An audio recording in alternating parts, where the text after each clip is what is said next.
Bienvenue à tous. Notre invité spécial aujourd'hui, c'est un homme aux multiples facettes, aux multiples casquettes, si on peut bien le dire aussi, Didier Moumengi. Il est coordonnateur général du secrétariat technique de l'initiative SENCO-ECC, doctorant en irénologie, qui est la science de la paix. Mais il est aussi formateur en communication et en management et président du CADISEC, un institut jésuite dédié à la formation des dirigeants et des cadres d'entreprise. Mais ce n'est pas tout.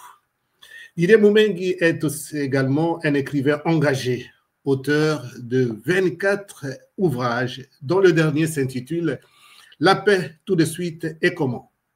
Une formule qui en dit long sur sa vision de l'action.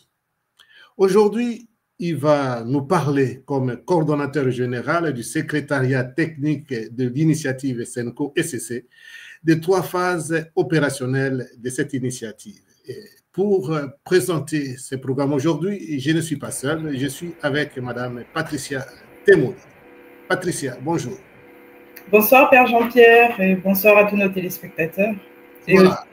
Notre invité aujourd'hui, comme je venais de l'introduire, c'est bien Monsieur Didier Moumengi. Bonjour Monsieur Didier Moumengi. Bonjour Madame, bonjour Père Rodio. J'espère que vous nous entendez bien. Je vous entends parfaitement. Très bien, alors on va commencer. Monsieur Didier Moumengi, alors, comme le Père Jean-Pierre vient de le dire, vous êtes ici pour nous parler de l'initiative de la SENCO-ECC. Monsieur Didier, à quel stade se trouve actuellement l'initiative SENCO-ECC?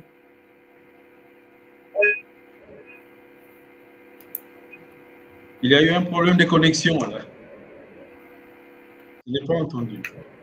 Vous m'avez... Ok. Alors, ma question était de savoir à quel stade se trouve actuellement l'initiative SENCO-ECC. Merci Madame pour cette question.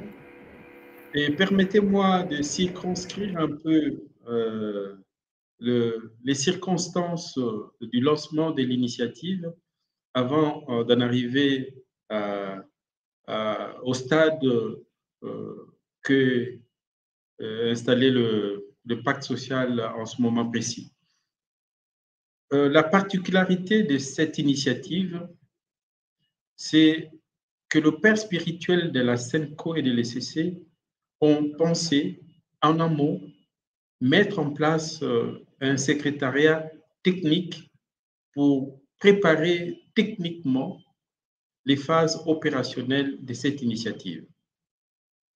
Nous avons, bien avant que l'initiative ne soit lancée, nous avons pris les soins d'élaborer un guide du pacte social qui explique le contexte de l'avènement de cette initiative, les objectifs de cette initiative et finalement les motivations de père spirituel de la SENCO et de l'ECC.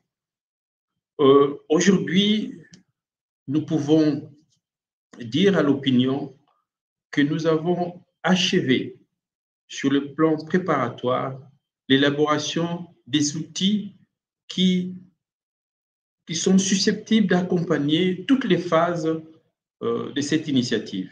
Il y a eu les guides du pacte social, mais il y a aussi le terme de référence de la phase préliminaire, parce que la phase préliminaire, c'est la part des églises dans l'initiative.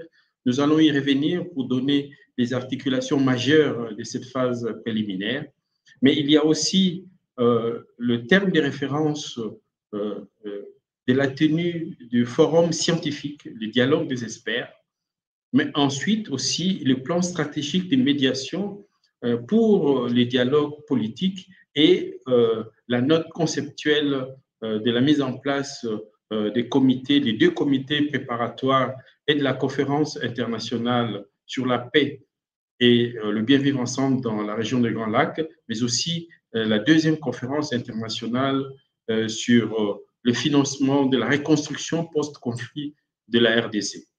En ce moment précis, l'initiative a achevé la phase des consultations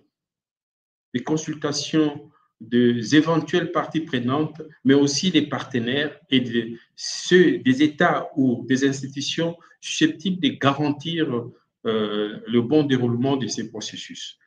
Alors, un rapport a été officiellement non seulement remis au chef de l'État, mais rendu public en guise de restitution de tout ce qui a été fait pour cette phase de consultation. En ce moment précis, nous sommes en pourparlers techniques avec l'équipe des experts que le chef de l'État a mis en place pour aboutir à un agenda commun de mise en place, de mise en œuvre de cette initiative. Et voilà, nous avons aussi transité par la mise en place d'une tripartite organisationnelle en ce qui concerne spécifiquement les dialogues politiques. Donc la tripartite qui intègre la médiation africaine et internationale avec le président fort Yassine Bey qui est le médiateur choisi par l'Union africaine et ses 5 co-facilitateurs venant et de la SADC et de l'EAC. Donc, nous avons mis en place un projet de tripartite pour accompagner cette initiative. Donc, au-delà, en dehors de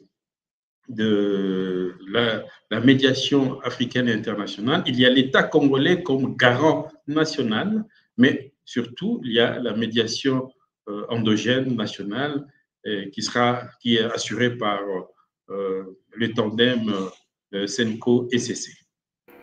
Merci voilà. Beaucoup. Merci. Monsieur Didier Moumengi, pourrions-nous passer en revue ces phases opérationnelles dont vous avez parlé dans la production ici? Alors, les phases opérationnelles commencent par une grande activité déclencheuse de l'initiative. Le père spirituel, la Senko et l'ECC ont voulu que l'initiative soit un mouvement de paix populaire et citoyenne. Voilà pourquoi la phase déclencheuse consiste à demander aux autorités de la République de décréter un mois dédié essentiellement à la paix. Ce mois de la paix, le père spirituel, la Senko et l'ECC souhaitent que le mois d'août qui commence soit le mois de la paix. Pourquoi le mois d'août? Parce que nous sommes là en train de cheminer lentement mais sûrement vers la fin de l'année de nos 65 ans d'indépendance. 65 ans, ces chiffres symbolisent l'âge de la responsabilité, l'âge de l'harmonie, l'âge de la croissance équilibrée, la croissance sereine, comme on dit en économie. Et nous devons tirer les leçons de plusieurs cycles de pourparlers que notre pays a connus depuis la conférence de Léopoldville en 61, peu après l'assassinat du Premier ministre Patrice Emery Lumumba. Donc, notre pays a traversé plusieurs cycles de dialogue. Nous en avons dénombré 43 pourparlers depuis la conférence de Léopoldville. Alors, nous voulons que cette conférence marque vraiment l'âge de la maturité de la société congolaise et que nous ne revenions plus, non seulement dans des crises, mais surtout que nous ne revenions plus dans des dialogues, des refondations de la nation. Parce que chaque fois, à l'aune de ces 43 moments de pourparlers, chaque fois, c'était la refondation, la démocratisation, la réconciliation, la cohésion nationale. notre République n'arrive pas à stabiliser la vie nationale. Et voilà pourquoi l'initiative de la Sénéco de l'ECC porte l'estampille du pacte social pour la paix et le bien vivre ensemble, pour que nous retrouvions un chemin commun de construction martiale de notre nation et que ce chemin soit un consensus, ce qui explique les différentes phases. Cette phase préliminaire qui lancerait le mouvement de paix populaire et citoyenne, je l'ai dit, c'est la phase de la part des églises. Les églises vont s'ouvrir, les églises catholiques, les paroisses vont s'ouvrir à des missions d'évangélisation de la paix, à des missions de sensibilisation des communautés, des groupes armés pour quitter l'esprit de guerre et accepter avec ou à l'aune du pouvoir miraculeux du pardon, comme nous l'enseigne la Bible, pour que cette action puisse changer le contexte psychologique et moral général du pays.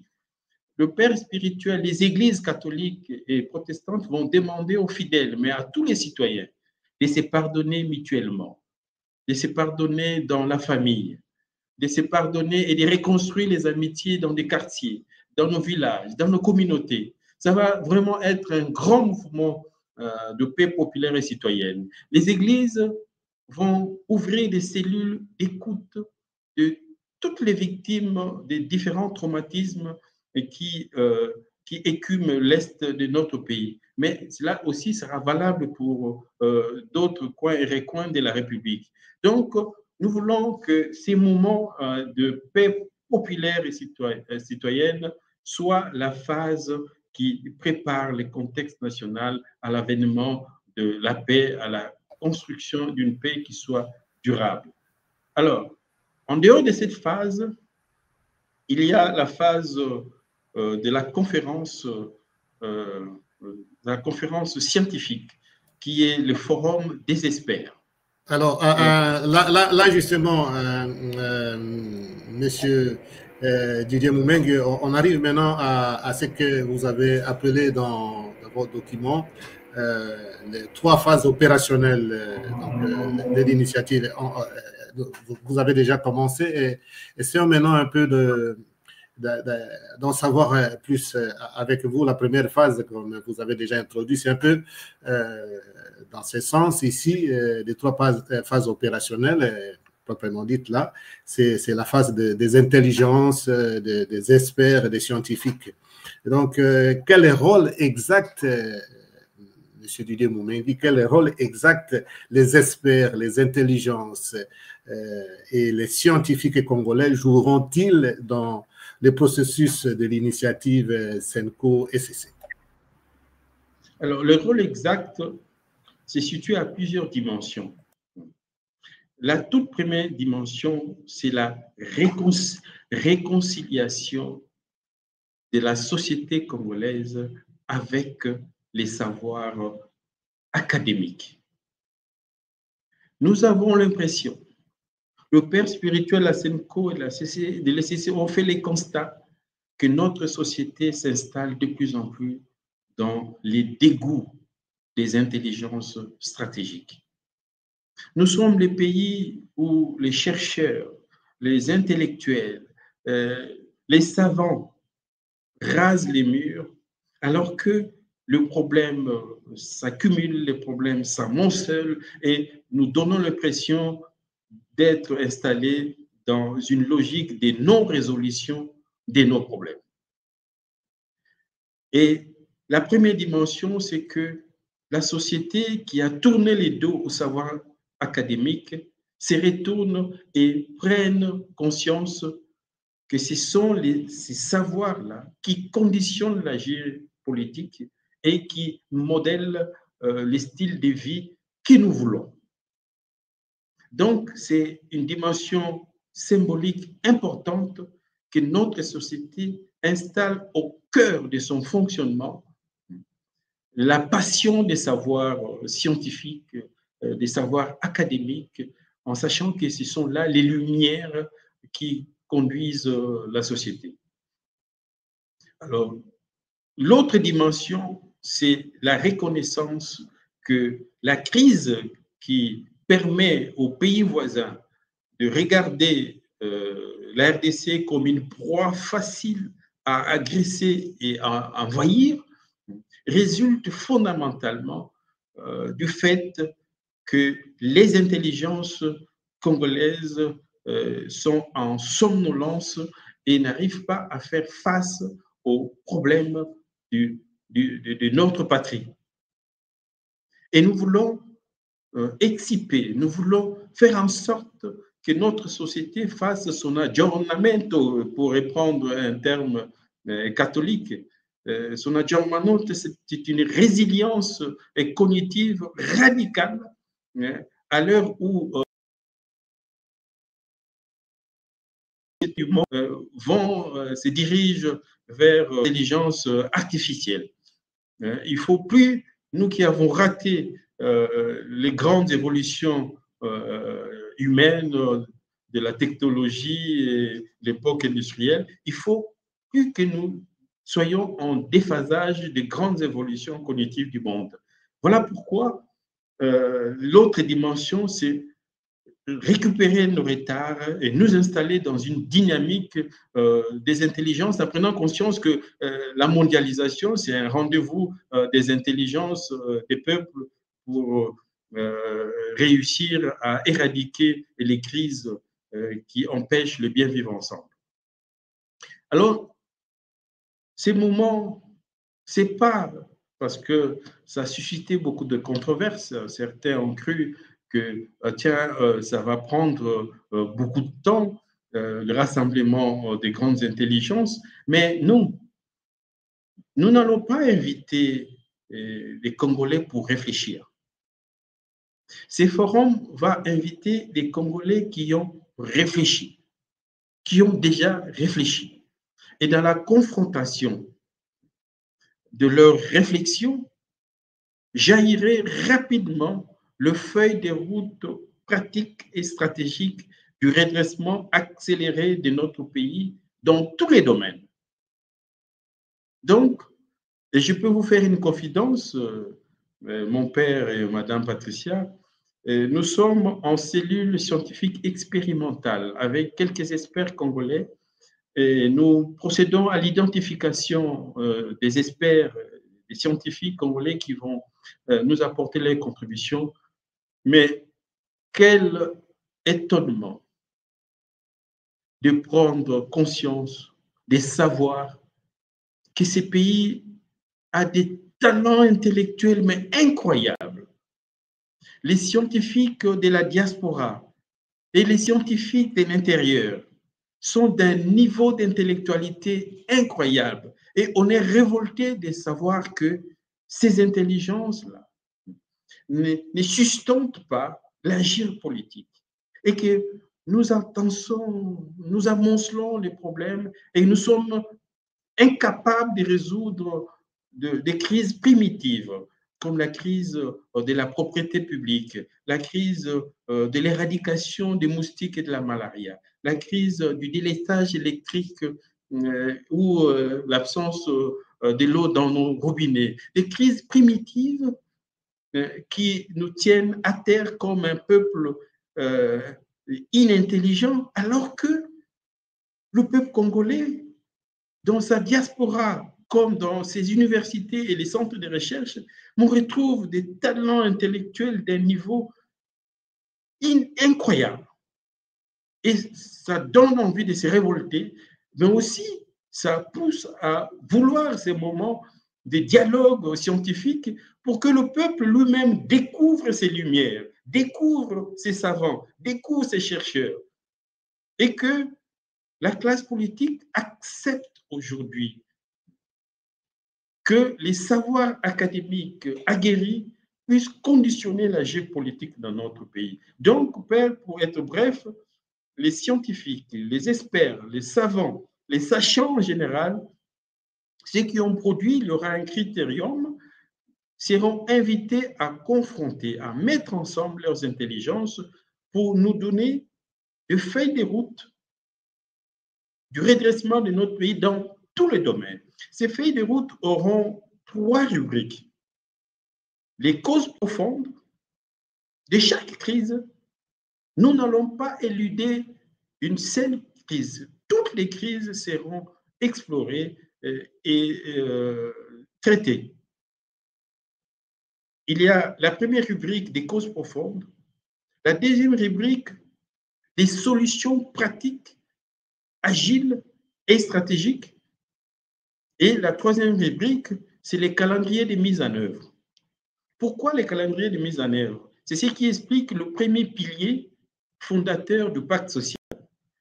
Calendrier de mise en œuvre parce que nous voulons, au travers du premier pilier fondateur du pacte social, qu'il y ait une charte inviolable des obligations du redressement national accéléré à accomplir d'ici 2060. Nous voulons nous lancer à nous-mêmes un défi de 35 ans pour effacer tous nos retards de développement. Rappelez-vous, le Japon a été détruit après la Deuxième Guerre mondiale, lorsque Hiroshima et Nagasaki ont été bombardés. 20 ans plus tard, le Japon était déjà 4e puissance économique mondiale. L'Allemagne a transité par le même supplice. L'Allemagne était dévastée pendant la Deuxième Guerre mondiale. 20 ans plus tard, l'Allemagne était la première puissance économique d'Europe. Nous voulons, nous aussi, après cette résilience sociétale radicale et les travaux du Forum des experts qui, en ayant 20 ans, 30 ans, que nous réalisons les étapes fondamentales de notre redressement et amorcer la phase du développement. Nous ne pouvons pas, nous n'avons pas les droits et nous devons refuser que notre pays commémore les 100 ans de son indépendance dans des conditions sociales pires que lorsque nous avons accédé à l'indépendance en 1960. C'est cela les défis que le père spirituel Lassenico et la CC ont voulu suggérer à la nation, qu'il y ait une révolte des intelligences dans notre pays à travers le forum scientifique. Ces forums-là, nous en avons élaboré les plans. Les défis que nous voulons lancer, nous au niveau du secrétariat technique, c'est rendre célèbres les scientifiques, les experts, les intelligences de notre pays. Nous avons de grandes stars dans le domaine de la musique, dans le domaine du sport. Nous voulons, et il y a un plan médiatique déjà circonscrit pendant ce moment-là et après que nous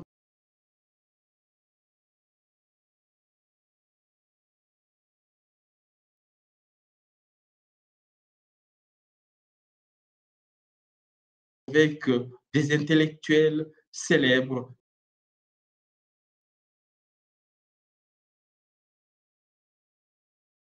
mathématiques à Ishango, 23 000 ans avant Sumer, 23 000 ans avant notre ère. Il faut que nous récupérions cette incandescence scientifique pour rejoindre la vague de pays qui se précipitent vers l'intelligence artificielle. Voilà un peu ce qui se passera dans ce forum scientifique. Donc, il est question dans tous les domaines, aussi bien dans les domaines de l'éducation nationale, que nous donnions un plan de refonte générale pour introduire, pourquoi pas, aujourd'hui on enseigne l'intelligence artificielle dès la maternelle en Chine comme aux États-Unis. Il y a des pays africains comme le Kenya qui ont déjà des écoles spécialisées dans l'intelligence artificielle. Demain,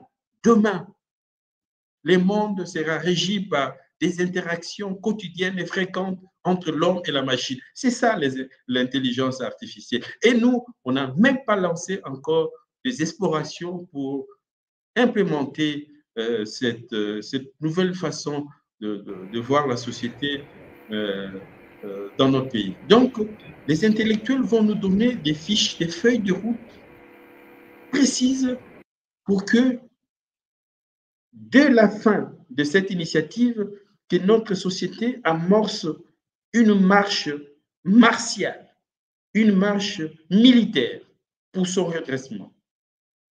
Alors, une fois... Monsieur Didier, monsieur, juste, excusez-moi de vous interrompre. En parlant de feuilles de route, tout justement, c'est pour venir à ma prochaine question. Comment est-ce qu'on pourrait garantir que les feuilles de route issues de ces assises du génie dont vous venez de nous parler tout de suite ici, scientifiques, congolais, soient effectivement mises en œuvre et respectées pour que ça, d'ici 2060, que ça ne reste pas lettre morte comme tant d'autres initiatives dans le passé? Alors, après le forum scientifique, nous allons catégoriellement orienter le feuille de route établi par les savants, les sachants, les experts, les scientifiques congolais sur 5 piliers fondateurs. Il y a d'abord la charte inviolable des obligations sociales, économiques, culturelles, dans tous les domaines, domaine des infrastructures partout. Cette charte inviolable d'ici 2060. Un pilier fondateur, c'est un référentiel général de la gouvernance éthique et experte de notre pays dans tous les domaines, dans les entreprises et au niveau de l'État, de la rue, au sommet de l'État. Il faut que nous nous donnions des obligations éthiques et des obligations. Troisième pilier fondateur du pacte, c'est la dimension la plus importante qui explique un peu la phase préliminaire qui va par la concertation intercommunautaire, donner aux communautés le pouvoir d'interagir, construire des liens fraternels, pays, ce qui sera le troisième pilier fondateur, c'est-à-dire une convention des bonnes ententes intercommunautaires. Rappelez-vous que notre Constitution dit dans son article 10 que est congolais toute personne ayant appartenu à des communautés qui constituaient notre pays en 1960. Mais ces communautés ne se sont pas donné un contrat du bien vivre ensemble. Un contrat écrit parce que les communautés doivent faire la mutation vers la républicaine. Alors nous voulons communautés qui aujourd'hui, lorsqu'elles naissent, ces communautés sont en situation de conflits explosifs. Je ne vais pas vous établir la liste des conflits. Aux portes de Kinshasa, les Teke et les Yeke, les Teke et les Yaka sont très déchirés. Au nord du pays, les Mboli et les Lengola sont en guerre récurrente. Je vous épargne du tableau des conflits intercommunautaires dans le Grand Kivu, mais au Katanga, les Tois et les Balouakat sont très déchirés. Il y a des conflits intercommunautaires latents quasiment dans tous les coins et recoins de notre pays. Mais nous voulons positiver la chose pour que cette convention de bonne entente intercommunautaire fasse comprendre aux communautés que nous construisons une grande communauté de destin qui s'appelle la République démocratique du Congo. Le quatrième pilier fondateur, c'est une campagne pluriannuelle d'éducation à la culture de la paix et du bien vivre ensemble. Cette campagne est appelée à être scolaire, périscolaire, parascolaire, dans les médias, dans la musique, dans les théâtres, partout. Nous voulons, un peu comme le Japon après la Deuxième Guerre mondiale, entrer et faire entrer nos enfants dans cette culture de la paix et du bien vivre ensemble et être des modèles dans la sous-région pour que notre besoin de vivre en paix fasse contingent dans la sous-région. Et le dernier pilier fondateur, et parce que nous devons interagir sur le plan régional, nous voulons avoir une pensée propre à nous, Congolais, la pensée sur le co-développement dans la sous-région des Grands Lacs.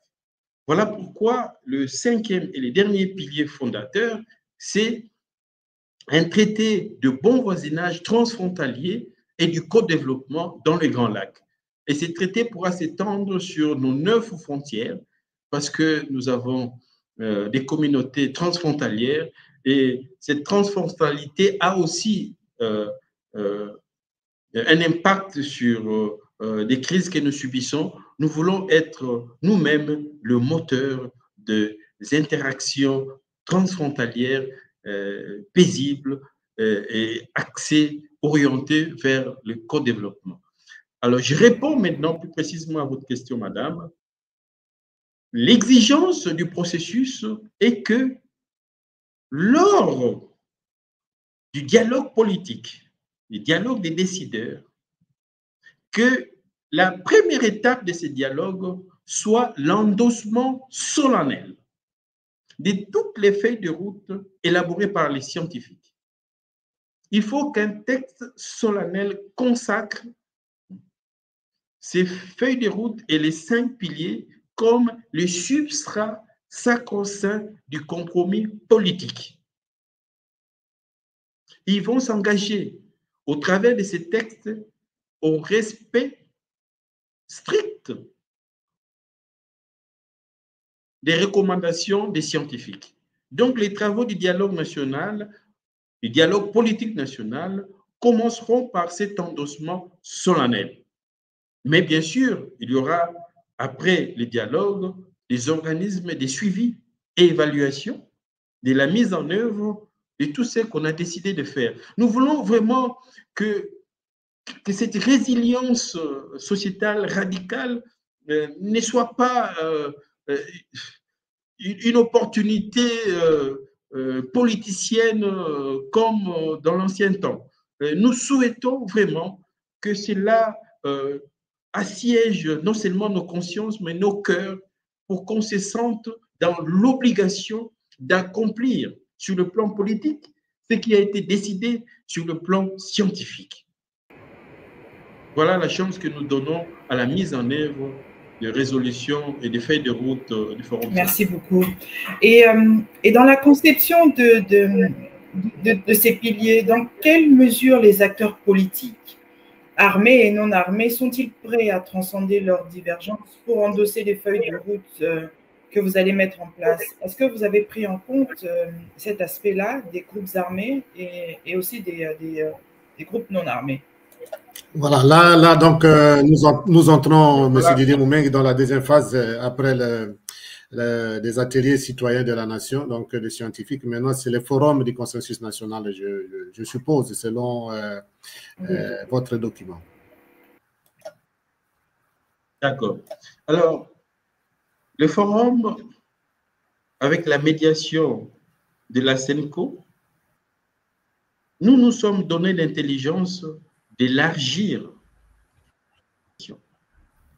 Donc, le tandem SENCO-ECC va s'élargir et se faire accompagner par un comité de soutien à la médiation et un comité des sages. Ces deux structures vont incarner l'inclusivité des confessions religieuses, mais aussi sociales.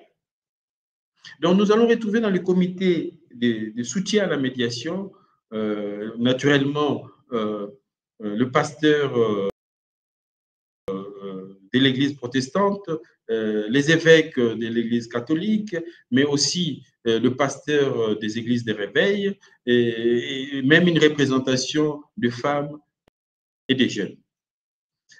Et mêmement du côté comité des sages.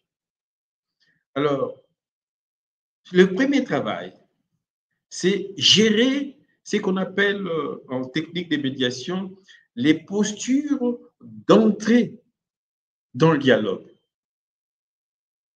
Parce qu'il y a des postures d'entrée dans le dialogue et les postures dialogiques. Donc, il faut que cette mutation soit gérée par le Père spirituel, par les ministres des dieux, qui vont accompagner les parties prenantes pour gérer leurs motivations, leurs doléances, leurs recommandations, et prendre aussi, recueillir leurs engagements. Donc, avant les dialogues en tant que tels, il y aura cette phase de contact avec les parties prenantes pour encadrer leurs engagements, leurs motivations, leurs desiderata, et leurs revendications. Tout ça pour accompagner, orienter les parties prenantes vers un consensus qui soit un point d'intersection des différentes volontés, mais axé sur une seule volonté, le redressement accéléré de notre pays. Qui mieux que les pasteurs et les prêtres pour orienter les acteurs politiques vers cette volonté en prenant, en leur faisant prendre conscience que nous allons, par exemple, commémorer le 65e anniversaire de notre indépendance en tant que 4e pays le plus pauvre du monde. Qui mieux que le prêtre et le pasteur pour faire comprendre aux acteurs politiques? Nous sommes au niveau de l'Afrique, les pays les plus tard dans tous les domaines. Et que cela fait de notre peuple et de notre pays la risée du monde. Ces paradoxes qui jettent de l'opprobre sur l'humanité que nous représentons au cœur de l'Afrique. Le paradoxe du pays riche et de la société pauvre. Vous savez, au cœur de ces paradoxes, il y a quelque chose qu'on n'ose pas dire. Lorsque vous êtes riche sur le plan des ressources naturelles et que vous êtes pauvre dans la réalité sociale, c'est que l'inconnu est le déficit d'intelligence. Ou disons ça mieux, le déficit d'amour, parce que les intelligences existent. Nous n'aimons pas notre patrie. Nous n'aimons pas l'humanité que nous représentons au cœur de l'Afrique. Rendons cette humanité digne. Et c'est cela qui va façonner la volonté des acteurs politiques, accepter ces consensus basés sur la volonté de redressement accéléré, redressement militaire de notre nation. C'est le message que le ministre des dieux, catholiques, protestants et des églises de réveil vont apporter aux parties prenantes au dialogue, aux dialogueurs, dans la phase initiale du pourparler politique en tant que tel. Tout ça, c'est pour les amener à ces consensus-là et à l'acceptation de feuilles de route établies par les scientifiques.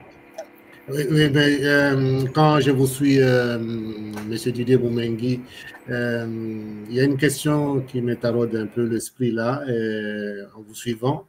Comment alors créer, dans ce sens, un climat de confiance suffisant, puisqu'il le faut, pour que toutes les parties, y compris surtout les acteurs politiques armés, et non armés, s'engagent sincèrement, puisque c'est ça le problème, dans la construction du consensus national autour de faits de route de redressement de la République démocratique du Congo qui ressortira donc de ce dialogue. Alors, nous nous sommes équipés avec un outil qu'on appelle le préalable du dialogue, le préalable du consensus national. Ce document va sur deux directions.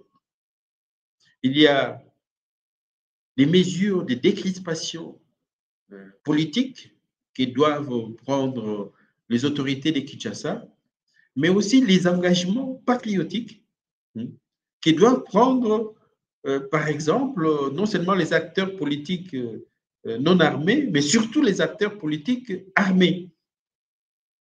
Donc là, c'est pour modéliser des postures d'entrée en dialogue. Il faut que le parti prenante prenne conscience, ils entrent dans un dialogue de reconstruction martiale de notre pays. Ils entrent dans un dialogue de partage des responsabilités coercitives et non pas dans le partage de postes comme ça a toujours été le cas. Ces documents qui existent, je n'ai pas l'autorisation d'en parler en ce moment, mais les documents vont déjà poser les bases psychiques d'entrer en dialogue. Donc, c'est un dialogue de reconstruction, c'est un dialogue de partage des responsabilités coercitives en prenant conscience que nous devons mettre un terme au processus non seulement d'autodestruction de notre pays par nous-mêmes, mais un processus infini d'affaiblissement de notre pays qui explique toutes les guerres et toutes les crises que nous subissons. Et nous espérons que ces documents vont aussi amener les acteurs politiques à une résilience existentielle radicale. Voilà, merci beaucoup. Après, alors, cette phase qu'on peut appeler deuxième phase, on entre dans le plaidoyer international de tout ce qui se fera au niveau du pays. Est-ce que pouvez-vous décrire comment se passera la troisième phase consacrée au plaidoyer international, M. Didier Boumengi? Alors, la troisième phase s'enclenche aussitôt après la deuxième phase où les initiateurs vont mettre sur la table du chef de l'État, président de la République, toutes les résolutions, tous les outils, tous les travaux de deux phases essentielles, c'est-à-dire le forum des experts et les dialogues politiques. Donc, nous allons déposer tous ces travaux sur le bureau du chef de l'État et lui, à son tour, va s'engager sur le plan international. Il s'engagera au nom d'une société congolaise réconciliée avec elle-même. Il s'engagera parce que la société congolaise lui aura désigné comme le porte-étendard d'une société congolaise qui a décidé de se redresser de manière martiale dans la paix et dans la concorde à l'intérieur comme à l'extérieur du pays. En ce moment même, nous avons mis en place deux équipes qui préparent les travaux de ces deux conférences. C'est les comités préparatoires de la conférence sur la paix et le bien vivre ensemble dans le Grand Lac, mais aussi un comité préparatoire de la conférence financière internationale pour la reconstruction post-conflit de notre pays. Ces deux comités travaillent sur les instruments préparatoires de ces deux moments importants. Et je passe le point, parce que vous connaissez un peu comment se prépare la conférence de paix. Mais pour la conférence financière internationale, nous allons et nous sommes en train de réunir tous les dispositifs, notamment les mécanismes qui existent au sein des Nations Unies, pour réclamer les dus du Congo, parce que la famille mondiale nous doit. Depuis 1994, depuis 1994, depuis les génocides rwandais, nous sommes le seul pays qui paye les plus lourds tributs de ce qui s'est passé au Rwanda.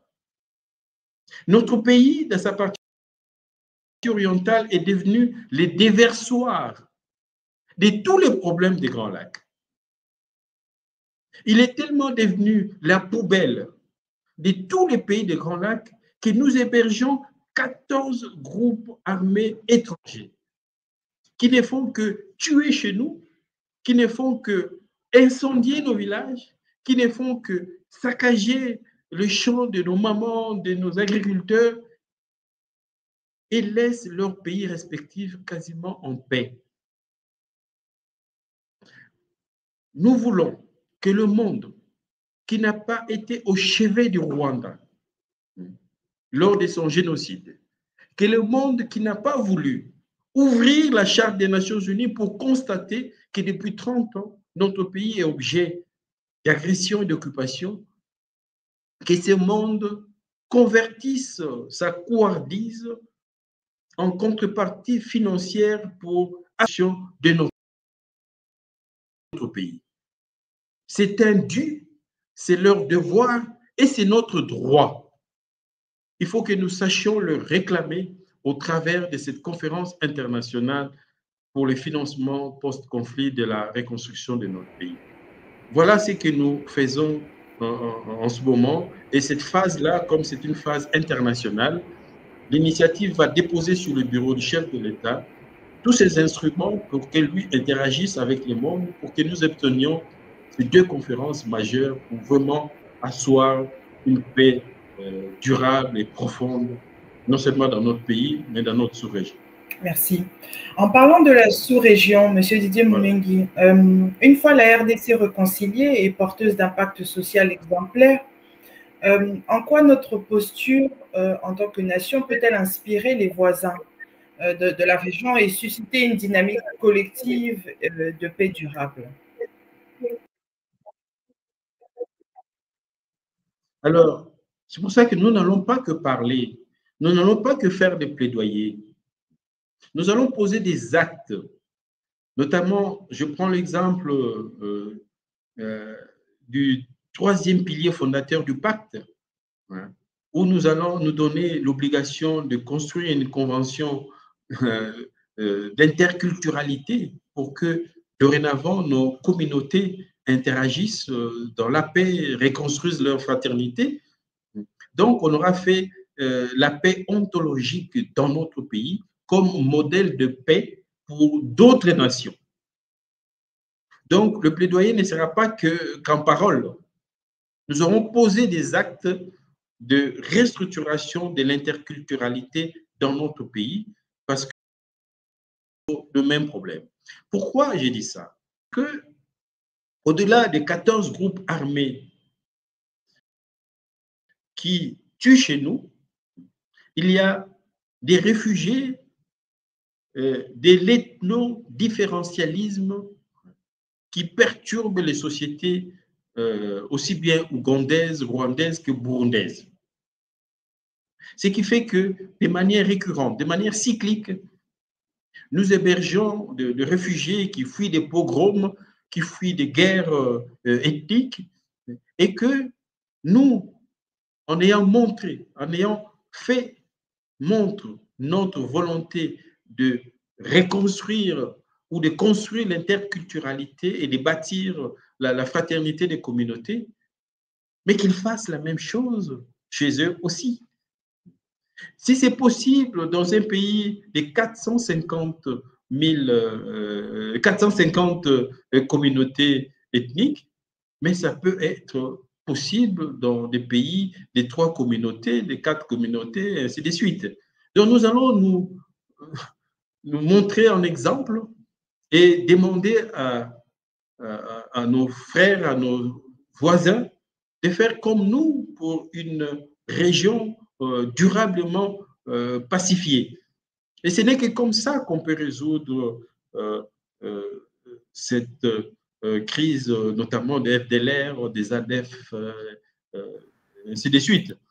Il faut qu'ils retournent chez eux. Et nous avons des instruments. Et lorsque nous allons commencer les pourparlers politiques, nous avons prévu de faire un plaidoyer pour que, en attendant l'organisation du dialogue inter-ougandais, du dialogue inter-rwandais, du dialogue inter-burundais, que le monde, que la famille mondiale accepte que les communautés étrangères établies dans notre pays, qui sont hostiles à leur pays, soient considérées comme des réfugiés et que le HCR accepte d'abord de le démilitariser et de les installer loin de notre pays, en attendant leur réinsertion dans leur pays respectif. Voilà. aucun aspect de cette crise n'est oublié, n'est éludé. Donc, nous avons des dispositifs, des outils pour faire face à toutes les dimensions de cette crise qui n'a que trop duré, pour que lorsque l'initiative du pacte social arrive à son terme, commence l'aventure du redressement de notre pays de manière martiale, profonde et sur toutes les directions. Monsieur Didier Moumengi, pouvez-vous nous dire quels critères permettront de mesurer l'impact réel de cette conférence, si on peut appeler ça comme ça, sur la transformation des rapports entre les États dans la région des Grands Lacs? Je n'ai pas bien saisi la question, Père. Donc, ma question est celle-ci. Quels critères permettront de mesurer l'impact réel de cette conférence de transformation, comme vous venez de dire, de transformation des rapports, en fait, entre les États dans la région des Grands Lacs? Alors, il y a un critère qui intime l'ordre à la famille mondiale, de considérer que nous sommes des Nations Unies et que nous avons droit dans notre sous-région, nous avons droit aux prescrits de la Charte des Nations Unies, et particulièrement dans son chapitre 7. C'est les critères de base. Il ne faut pas qu'il y ait des humanités à géométrie variable. Que les pays, certains bénéficient de la Charte des Nations Unies et d'autres non. C'est déjà ces critères-là, une fois énoncés clairement, que nous, mutuellement, nous allons respecter ce qu'on appelle l'intégrité territoriale de chaque pays, la souveraineté nationale de chaque pays, et ce n'est que comme ça qu'on peut mettre en mouvement la précaution de non-agression ou de non-envahissement de pays voisins. Et ensuite, il y a d'autres critères. C'est le respect des droits de l'homme et le respect mutuel entre États. Le respect mutuel est le fondement du co-développement que nous voulons bâtir. Il est vrai que la Providence n'a pas réparti de manière égalitaire les ressources naturelles dans le pays des Grands Lacs. Ça, c'est la volonté de Dieu. Mais il n'est pas autorisé à un État en déficit de ses ressources, c'est donne le droit d'aller les chercher militairement chez le voisin. Et c'est pour ça que nous allons nous-mêmes concevoir les co-développements que nous voulons pour la région des Grands Lacs, qui soit d'abord et avant tout bénéfique pour notre pays, la République démocratique du Congo.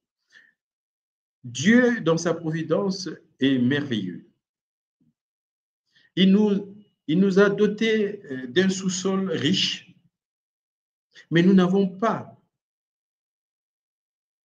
d'ouverture vers les océans pour les exporter comme il se doit. Pays voisins, pour atteindre Mombasa et exporter nos minerais, nous devons transiter, nous n'avons que 47 kilomètres de littoral, mais du côté atlantique. Les commerces mondiaux se passent dans l'océan Indien. Donc, nous sommes dans l'obligation de penser les co-développements. Aujourd'hui, nous avons une opportunité, nous, c'est-à-dire le pays des Grands Lacs, qui peut s'élargir dans le pays de l'Afrique médiane. Nous avons la chance de pouvoir couper l'Afrique en deux. C'est-à-dire les marchandises qui arrivent à Mombasa prennent la route rupture des charges à Kisangani comme le plus grand port intérieur d'Afrique. À partir de Kisangani, il y a les corridors nord qui arrivent jusqu'à Lagos, au Nigeria.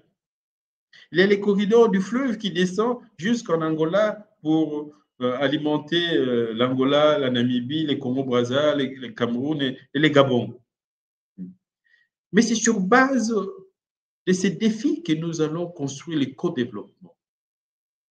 Et ces messages-là seront les éléments fondamentaux de la conférence sur la paix et le bien vivre ensemble dans la région du Grand Lac. Nous allons amener des arguments d'infrastructures communes et régionales, des arguments d'économie transfrontalière dans la région du Grand Lac, des arguments de commerce dans l'Afrique médiane. Tous ces éléments sont étudiés au niveau du secrétariat technique du pacte social pour sustenter cette conférence qui doit être une conférence révolutionnaire pour révolutionner le vivre ensemble dans notre sous-région. Merci beaucoup. Monsieur Didier Moumengi, les accords de Washington et de Doha sont déjà signés. Est-ce que vous pensez que ces accords facilitent le travail de l'initiative SYNCO-ECC? Mais absolument, parce que chaque fois que la belligérance cesse au profit des pourparlers, c'est toujours une bonne porte qui s'ouvre, la porte du chantier de la paix et qui s'ouvre. Donc c'est pour cela que les accords de Washington, la déclaration de principe de Doha, qui annonce une dynamique de désescalade, de cessation des hostilités, des escalades, c'est des moments d'espoir pour le schéma du pacte social pour la paix que les pères spirituels, la SENCO, ont mis sur la table de la République. C'est des bonnes nouvelles, c'est des sons de nouvelles fraternités qui nous arrivent. On ne peut que louer le bon Dieu d'avoir permis ces moments-là, le moment de Washington et de Doha. Mais ce ne sont que des portes du chantier de la paix qui s'ouvrent. Il faut que nous y entrons et que nous exhumions les causes profondes et que nous élaborions des feuilles de route dans toutes les directions pour construire une paix qui soit holistique, une paix qui soit écosystémique. C'est ce travail-là fondamental que nous devons faire au risque que nous sommes aussi, il ne faut pas l'oublier, des pays des accords sans lendemain. Il ne faut pas l'oublier. Nous sommes les pays des résolutions superficielles. On parle de la résolution 2773, mais on oublie assez souvent qu'en juillet 1999, la résolution 1234 comportait quasiment le même libellé que la résolution 2773. Nous sommes aussi les pays des accords sans lendemain, mais voilà, nous espérons que ces initiatives vont s'ancrer sur la dynamique nationale portée par le pacte social.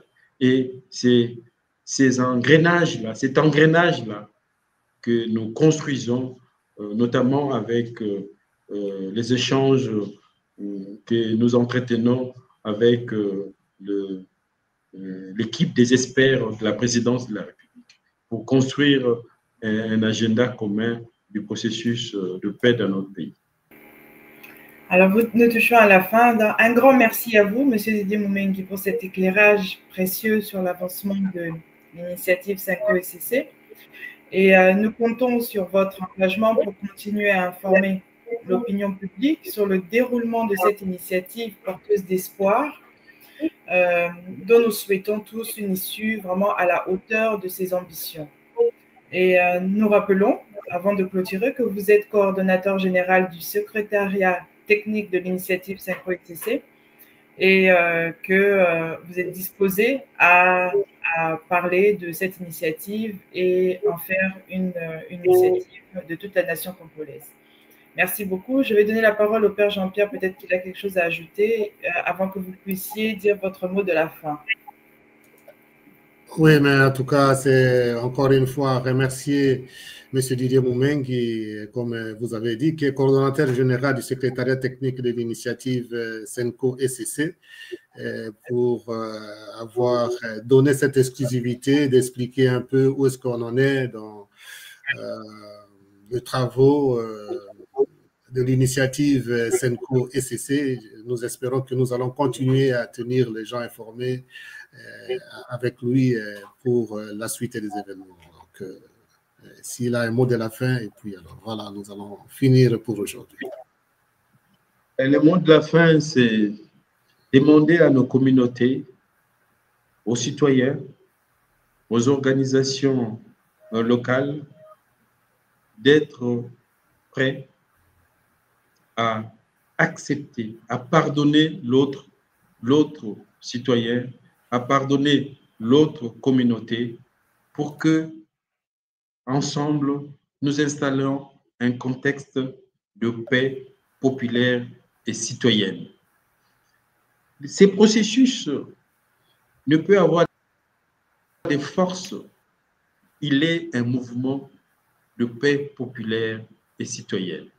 N'attendons pas des recommandations de paix d'en haut. Dès que le père spirituel de la SENCO vont lancer le mois de la paix, engageons-nous dans nos familles, dans nos cercles d'amis, dans nos villages, dans nos communautés. Engageons-nous à pardonner pour reconstruire des liens de fraternité. Aux intellectuels, aux savants, aux chercheurs congolais, préparez vos contributions pour que dans la confrontation de vos expériences des scientifiques, mais aussi vos travaux académiques, que nous ayons dans le meilleur délai de feuille de route du redressement martial, du redressement accéléré de notre pays pour que en l'an 2060, nous commémorions l'indépendance de notre pays dans la dignité, cette dignité que nous a demandé notre héros national, Patrice Emery Lumumba. Aux politiciens, aux acteurs politiques, revenez au sens premier du mot politique. Politique, c'est prendre à bras le corps le sort de la cité. C'est faire en sorte que la cité, le pays, la nation soit un lieu de bien vivre ensemble. Prenez conscience que la politique n'a que ça comme objectif. Et c'est pour cela que la politique est une science étudiée dans nos universités. Soyons à la hauteur des défis de notre société. Ces défis sont monumentaux et réclament de chaque homme politique d'être un acteur de la résilience sociétale parce que la crise est existentielle. Nous risquons la fin de notre société. Faisons preuve, comme l'avait dit Lumumba, faisons preuve de grandeur à la hauteur de la grandeur de notre pays. Au chef de l'État, nous lui demandons d'être le garant. Et c'est peut-être un signe de destin, une volonté de Dieu, que cette initiative et que cette volonté de rupture avec les affres du passé se déroule pendant votre mandat, Monsieur le Président de la République. Acceptez ces processus, soyez les garants de la bonne tenue de ces processus, du bon déroulement de ces processus, avec l'espérance que ces processus vont jeter les bases du redressement martial et de la construction du bien vivre ensemble dans notre pays. Imaginons que les résultats de cette initiative soient inscrits au cœur de votre bilan, Monsieur le Président de la République.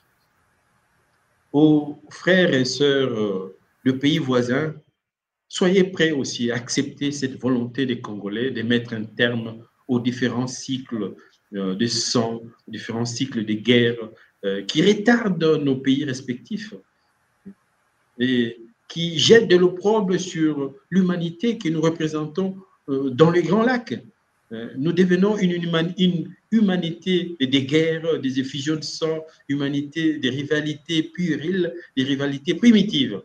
Soyons une sous-région du co-développement, une sous-région de concorde, de l'amitié. Et ça, c'est un défi commun que nous devons relever ensemble. Ce n'est que comme ça que demain, nous allons ensemble construire une paix qui ne soit pas durable qu'en RDC, mais qui soit durable parce que la paix aura la même profondeur et les mêmes exigences au Rwanda, en Ouganda, au Burundi, en Tanzanie et partout dans l'Afrique médiate. Donc, faites confiance à vos pères spirituels qui ont pensé cette initiative pour évangéliser la société, parce que leur devoir de ministre de Dieu, c'est de voir le fidèle, l'enfant du Congo vivre en paix. Et la paix, ce n'est pas seulement l'absence de guerre.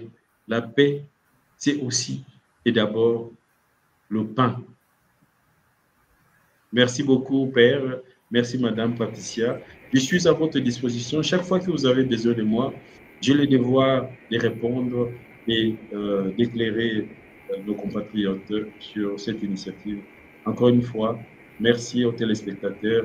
Merci de croire que cette initiative peut nous apporter la paix durable que nous cherchons, mais cette paix durable ne sera possible que si elle assiège dès l'instant, dès cet instant, nos cœurs et nos consciences. Voilà pourquoi on parle du mouvement de paix populaire et citoyenne. Et je voudrais, pour terminer, remercier les fidèles de l'église de Saint-Marc à Kingasani, parce que dimanche passé, nous y avons été pour expliquer le pacte social. Et les fidèles de cette église ont décidé de mettre en place le réseau des ambassadeurs du pacte social. Ils veulent eux aussi devenir les apôtres du pacte social. Ils ont décidé de parcourir les rues de Tchango pour évangéliser la paix par le pacte social. Donc, excusez-moi de les remercier à travers cette émission, en espérant que cette initiative fera tache d'huile et qu'une toile se mettra en place pour que nous soyons nombreux à être ambassadeurs du pacte social. Merci beaucoup. Merci beaucoup. Et donc, à très bientôt. Merci à vous.